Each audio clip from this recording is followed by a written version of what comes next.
తెలంగాణ ప్రభుత్వానికి ఊరట పాలమూరు రంగారెడ్డి ప్రాజెక్టుకు గ్రీన్ సిగ్నల్.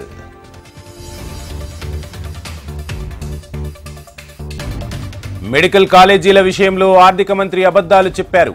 కేంద్రం అన్యాయం చేసిందన్న మంత్రి హరీష్ రావు. రాష్ట్ర వ్యాప్తంగా ఘనంగా కేసీఆర్ జన్మదిన వేడుకలు. శుభాకాంక్షలు తెలిపిన ప్రముఖులు, పార్టీ నేతలు. కొత్త ఎమ్మెల్సీలకు మంత్రి పదవులు ఇవ్వనున్న జగన్. 3-4 మంత్రులకు ఉద్వాసన పలికే అవకాశం.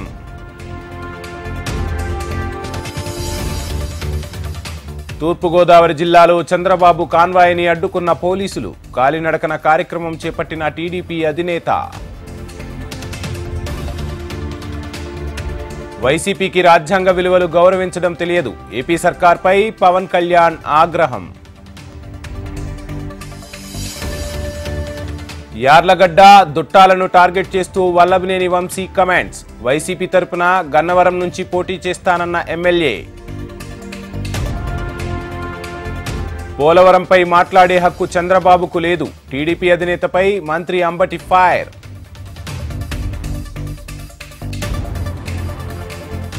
జీవీఎల్కు పురంధేశ్వరి కౌంటర్. కమలంలో కొత్త పంచాయతీ.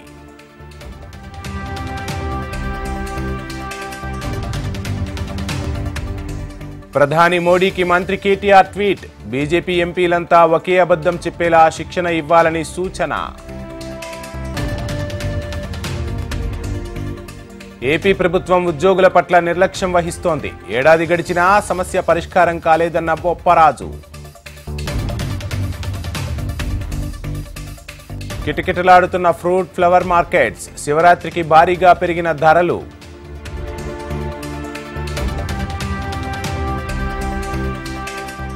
భీమవరంలో గంజాయి కలకలం. 7 అరెస్ట్. 22 కేజీల గంజాయి స్వాధీనం.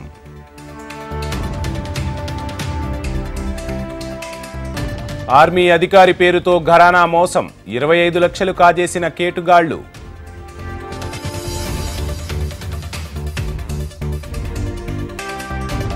కర్ణాటక అసెంబ్లీలో బడ్జెట్ ప్రవేశపెట్టిన సీఎం. చెవిలో పూలతో కాంగ్రెస్ నేతల వినూత్న నిరసన.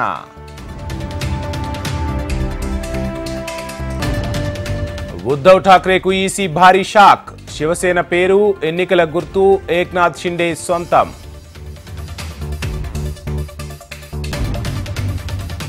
అదానీ హిండెన్బర్గ్ వ్యవహారంలో కేంద్రానికి షాక్. నిపుణుల కమిటీ పేర్ల సీల్డ్ కవర్ను నిరాకరించిన సుప్రీం. సుప్రీంకోర్టులో ఆప్కు ఊరట. ఢిల్లీ మేయర్ ఎన్నికలు నిర్వహించాలని ఆదేశం.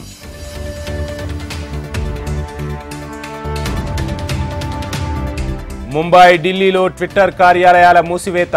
ఉద్యోగులు ఇంటి నుంచే పనిచేయాలన్న మస్క్.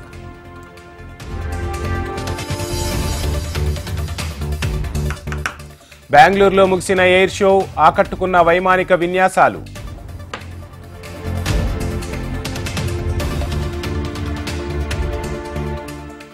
దక్షిణాఫ్రికా నుంచి బయలుదేరిన 12 చిరుతలు. ఫోటోను షేర్ చేసిన కేంద్ర మంత్రి.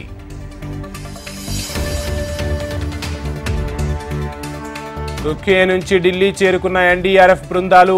2 జాగిలాలు. 47 మంది సభ్యుల బృందానికి ఘన స్వాగతం. ఐపీఎల్ 2023 షెడ్యూల్ విడుదల. మార్చి 31 నుంచి మ్యాచ్లు ప్రారంభం.